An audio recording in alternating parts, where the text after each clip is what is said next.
like to call the public hearing to order. Ms. Brady, would you please call the roll? Mr. Stow. Here. Mr. Devine. Here. Mr. Bednar. Mr. D'Antonio. Mr. Laser. Present. Mr. Reel. Here. Okay, as you can see, not all our council members are present this evening. We have 4 here, which is enough to conduct the public meeting. I don't want anybody in the audience to take this as an affront, saying that members who are not here do not care, because they do care. Ms. Bednar is home in bed with 102-degree fever. Mr. Bottom was called out of town. Mr. D'Antonio is out of my personal business, was set up 6 months ago. Right, I got it. I'd also like to pass on my condolences to Mr. Razor in the death of his grandmother this weekend, and thank him for showing up to see. Knowing how important this issue is to everybody here, everybody in council, if I do not have a full council on Thursday to vote on this issue, I will ask Ms. Bednar to hold the legislation for the December meeting.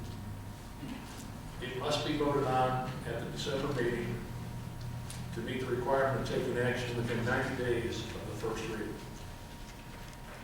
Ms. Brady, would you please read the legislation?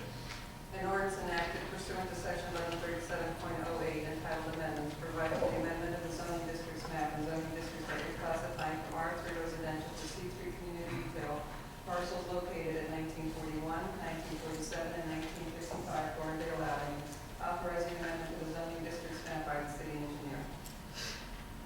This legislation was read and published in the Stow Century on October 6th and October 13th. Could I have Mr. Gordon and Mr. Slater come forward, please? I'm assuming both of you gentlemen will be speaking this evening. Yes, Mr. President. I just want to remind you that we will try to keep everything to 3 minutes, as close as possible. And to be fair, Ms. Brady has a number in mind between 1 and 10. So would you 2 gentlemen pick a number? 3. 6. 9. I wrote it down, sir. Last. Number 6 goes first. And after the attorneys, the Burleys have a video they would like to run. They will be next. So, Mr. Slater. Mr. Slater, please mind your full name and address for the record, please. Yes, it's John Slater, S-L-A-G-T-E-R. My address is 1375 East 9th Street, Cleveland, Ohio, 44114. Good evening, members of council, members of the community. As you're aware, we're here this evening for a very significant issue in this community. And it relates to my client's potential development of their dealership, their look to the future and their goals for the future as it relates to the next 100 years that my client wants to do business within this community. And as you're aware, since this property basically has been used as a dealership or had an automobile use since 1919, so we're almost at 100 years of existence. The reality is, though, that this particular property is to some degree obsolete because the use and design primarily was built in the 1960s, 1950s era, and that the dealership and the auto business has significantly changed over the years. My client wants to reinvest in this property, an investment that would amount to approximately $5 million to really upgrade to what current standards are for his employees, to be also competitive in the marketplace, and also for the community. We believe that there's substantial benefits to this. And specifically, when you look at your zoning code, it provides for the amendment of the zoning code. So this procedure is not giving anyone a special favor. Your code specifically permits the amendment of the zoning code to allow a rezoning such as this whenever public necessity, convenience, general welfare, and good zoning practice is warranted. And we believe that this is a case where those items are met. Specifically, your comprehensive plan identifies the Darrow Kent corridor, this particular area, as a retail area.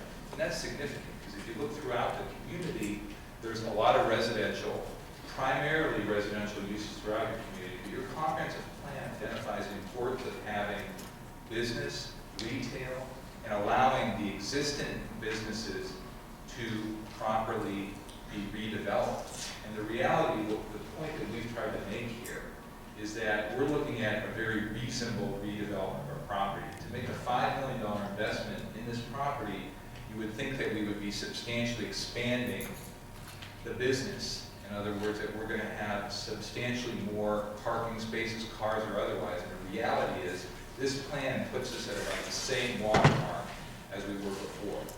Substantially better facility, substantially better and compliant use of the property. You have sidewalks, you have setback, you have green space, you have buffering.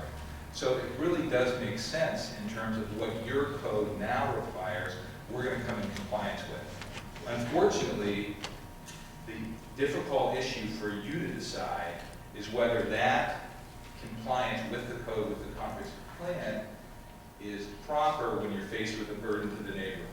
And the reality, we can understand the neighbors have concerns about this. But from our perspective, we believe, yes? I'll give you another 30 seconds. Sure. We believe that this would be a proper use. Specifically, we have worked with the neighbors to try to look at alternatives. And as recent as last Friday, I got a call from council for the Burleys to see whether we consider buffering alternatives. We got together Friday for almost 2 hours. We went through, and our architect will look at it. Rather than putting up fences, we have agreed to put in buffering and cause a rearrangement of our overall site plan. We lose some flexibility in how it's used, but we're going to put in a 5-foot mount up Thorndale along the landscaping and along the backside. We believe that that would substantially address many of the issues that have been raised. And that comes at a substantial cost, but we're willing to do it. And so we're willing to work and provide that. And our architect can talk a little bit more about that. Thank you. Thank you. Mr. Gordon? Yes, my name is Michael Gordon. I work for the law firm of Horry, Sater, Seymour, and Pease. I represent the Burleys at 1969 Thorndale, and my address is 106 South Main Street, Suite 1100 in Akron. Well, let's address the comprehensive plan. Please put the presentation up.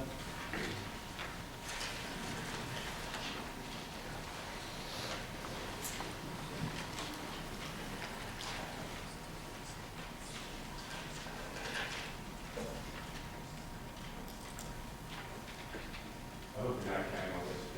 Yeah. Oh, yeah. This is my 3 minutes. I'll keep track of it until we get started.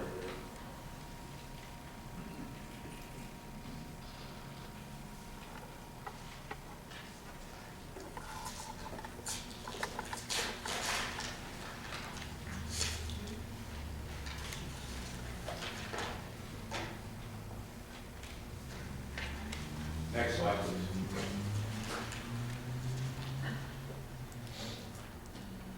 First of all, the comprehensive plan has been adopted. It's the basic, Mr. Gordon, you have to talk into the line, I can't keep has been adopted legislatively as the basic and recommended planning guideline for the city of Stow. Next slide, please. Specific provisions of the plan talk about confining commercial development to preserve residential city character, limit commercial development to major intersections, and confine substantial locations and now have commercial zoning, support expansion of existing retail areas only to logical barriers with minimum impact on adjacent residential neighborhoods, promote and encourage coordination to share parking, and promote and encourage reuse of empty retail.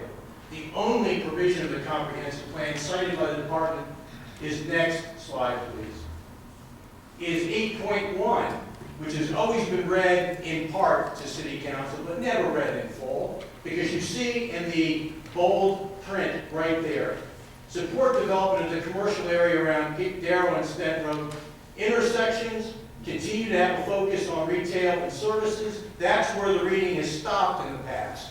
But notice what is in the full text. screen and buffer adjacent neighborhoods.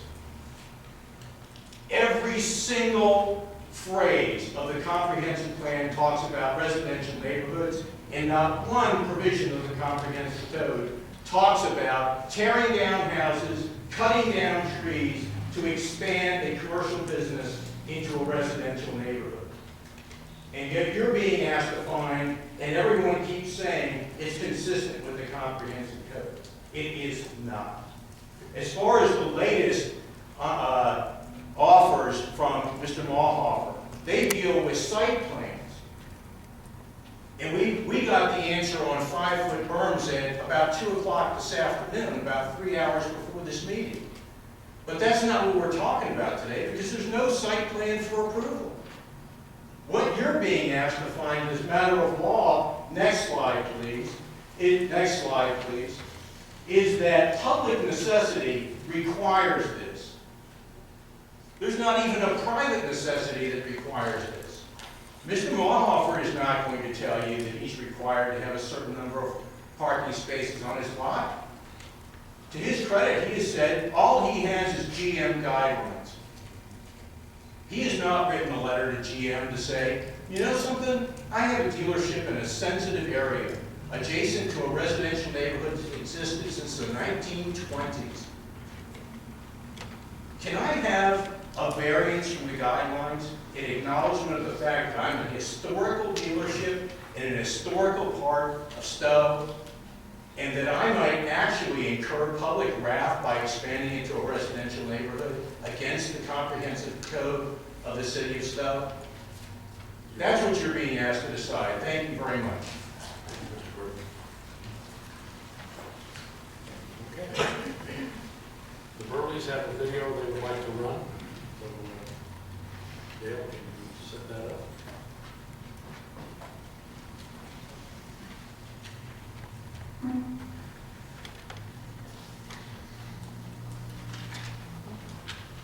Mr. President, while we're doing this, could I, just as a point of order, I gave the Secretary 3 things to append to the record in today's meeting. Yeah. Can that be done? Yes. They will be. Thank you, Your Honor. And you can, that mic does come out, so you can pull it out, walk around if you would like. No, that's all right. Give me your name and address, Jackie's looking it up. Allison Burley, 1969 Thorndale Avenue. So, ever since this started, over the past several months, we've invited every member of council over to our neighborhood to walk our street. For those of you who are unable to make it, we did put together a little video for you to see what the impact truly is of our neighborhood.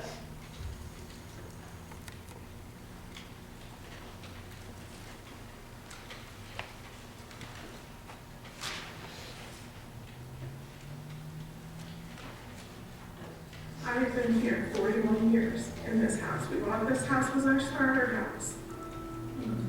Like most young couples, it was going to be our starter home. We love the neighborhood so much that we decided to make this home our home. Well, basically, if you look behind, you can see the present fence from the neighbors and the trees that are visible. The rezoning, of course, that small fence can be replaced by an 8-foot fence conceived with white vinyl. And of course, all the trees that you can see behind me are going to be gone.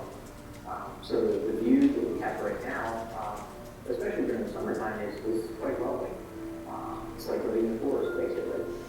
With all those trees gone, we're going to be looking directly at the intersection of 59 and 91 every day of our lives. People said that they knew the dealership was at the end of the road when they bought the house.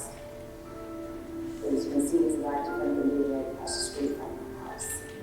But children play on these streets. It's going to be active. So instead of looking out my kitchen window, I make breakfast and seeing all the trees and landscape, and I see that 8-foot tall wood vinyl fence. And that's not what sold us this house. What sold us was the trees and the view, the location of this house. We moved here with an affordable home in a beautiful, well-established neighborhood. And, we chose to stay here for all of those reasons. lighting. And again, with all the trees that we have now, we don't really know that we live next to a fairly busy road.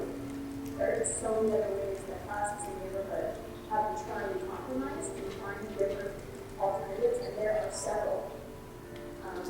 But it doesn't seem like it matters, and it makes me very angry. There's no amount of trees that we plant that are going to be full of. Oh, I think there's no doubt that there'll be a noise issue. Basically, we're going to have a garbage issue right next to us. Unloading cars is a noisy evolution. In addition, when you remove the amount of tree buffering that's going to be removed, simply the traffic noise is going to be increased. I've lived in Stow all my life. My husband's lived in Stow all his life. Together, that's 115 years. Had I known this was coming, I would not have chosen Stow to live here. I never, ever believed that the city of Stow, that this was okay or a good idea, and small people did look that way. Wanted to be a business, a city of commercial businesses, and obviously not of families. It's a bummer because there's great schools here, and there's a lot to happen. I just think a balance needs to be struck, or I fear that the city in general is just, not going to be able to city to live in, for sure. This change is going to thrust a business right into the heart of our neighborhood. And zoning laws are created for a reason. I believe it's to stop things like that from happening. And yet, that appears to be what some people think should happen. And I just think that's wrong on many levels.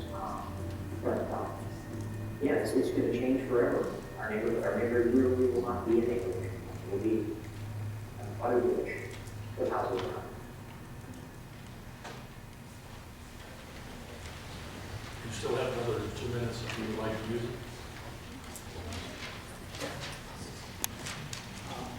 Just rename that. I'm sorry, Doug Burley, also 1969 Colonial Avenue. I was just going to say, kind of in summary, I guess, tonight I'm sure you're going to hear several people talk about all the great things that Mr. Marhoffer's done for this community, and I don't think anyone in our neighborhood wants to deny him that. The one thing that everyone you're going to hear saying those things, though, has in common is that none of them are going to need to look out their window or open their front door and look at this every single day for the rest of the time that they're living in the city here. This is a neighborhood that is just filled with people who also give back to the community every day. Maybe not in such an extravagant way, but you've got educators, you've got nurses, business owners, grandparents, parents, and these people, like I said, are all giving back to the community every day.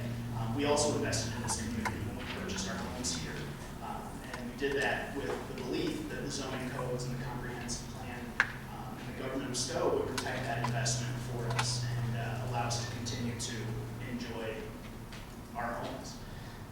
And so when thinking about the right way to vote on this issue, I think everyone needs to imagine that it's happening on their property line and in their neighborhood, and consider that when you're considering the way to vote on this. Thanks. Who's there?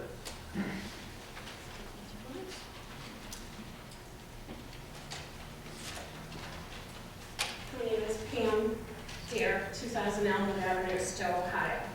And I just want to say I wholeheartedly support Mr. Marhoffer's expansion. And I'll tell you why. Let's talk about my view. 231 feet to the left, I have the back end of the trailer park that looks like a dump.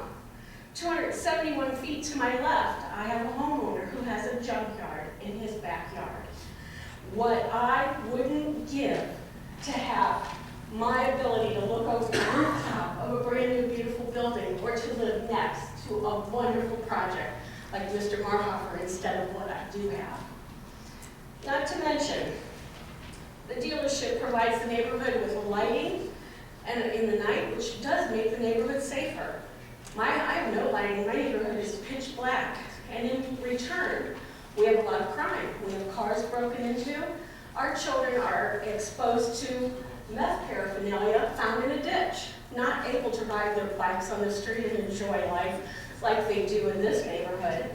what I wouldn't give you to live in an area where the police are able to travel more because it's our responsibility to protect the new cars in the dealership that Mr. Marhofer has.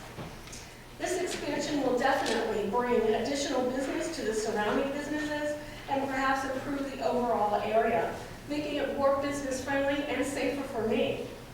In previous planning commission meeting, Mr. Marhofer stated that without these lots, he cannot make this deal happen. And I think that says it all. It starts and ends with that statement. So I would appeal to you that your only decision is to vote yes because you want him to stay, or no because you don't care if he leaves or not. I don't have an opinion about Chevrolet cars, but I do have an opinion about Ron Marhofer. And I want him to build a new building, and I want him to thrive in Stow. Thank you.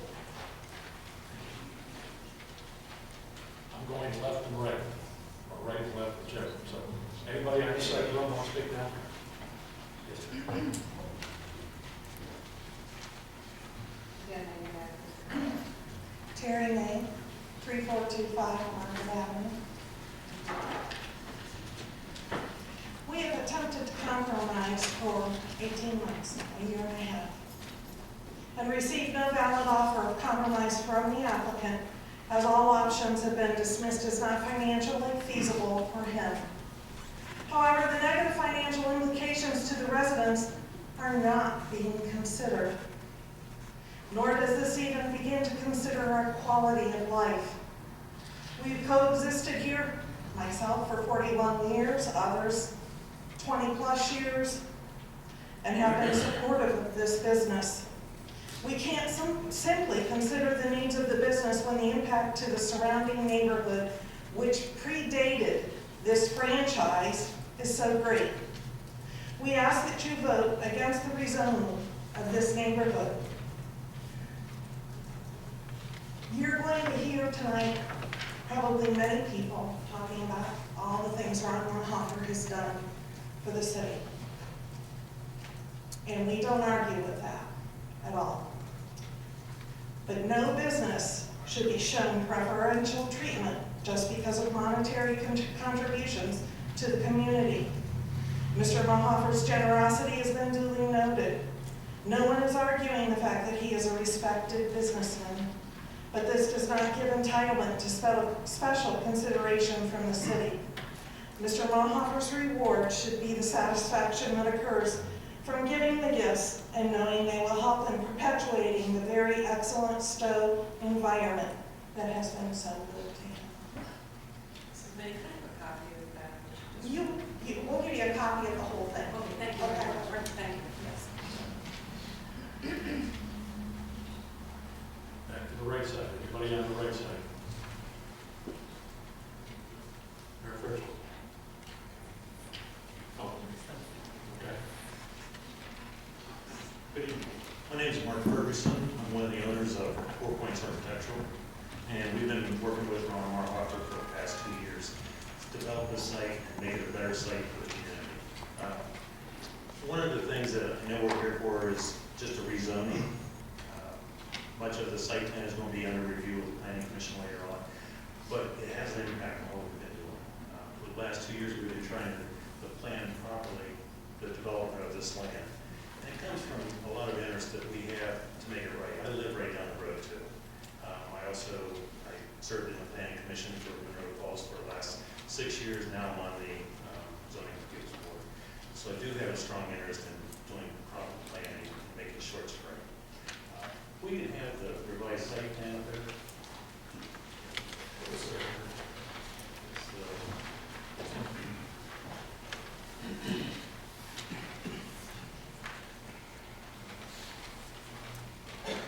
I know most of you have seen these plans over and over again. Pretty much the same items are there, but we made some progress over the last 2 years. Initially, what we've done is tried to be able to screen and buffer the community so that we can make this facility work without interrupting any of the community and providing the proper buffers that are needed. Originally, what we put on there was an 8-foot high fence to screen it. We've had landscaping to screen that fence so that it becomes much more of a softer image to the community and provides the visual screen that's needed. We went even further now, and we come back in 15 feet into the parking lot from the east side, reduced 15 more feet of the parking lot, and added a screening mound that's 5 feet high. On top of that mound, what we're looking at doing is having a small, a bush-type shrubbery that we're going to work out with the arborist here in Stow.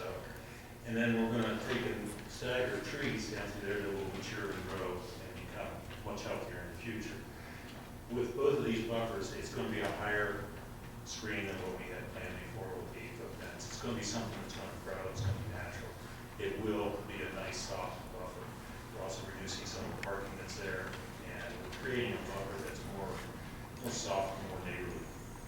We are working to make this facility a properly buffered zone.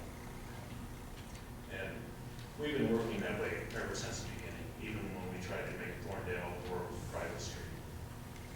We've got plenty of mature trees coming up Thorndale, and we've also added a lot more trees coming in. Thank you. Anybody on this side? Point of order, Mr. President. No one in the community has ever seen this drawing. I'd like to know when this drawing was created and why it's being presented here and now when it has not been presented in any public forum before. May I answer that? I'm going to try and answer for you, okay? The discussion this evening is on the rezoning, it is not on the site. That will be a totally different discussion going through the planning commission and then coming before council again. So having this being shown is, in my opinion, an effort by the Marhoffers to show that they are trying to buffer the neighborhood.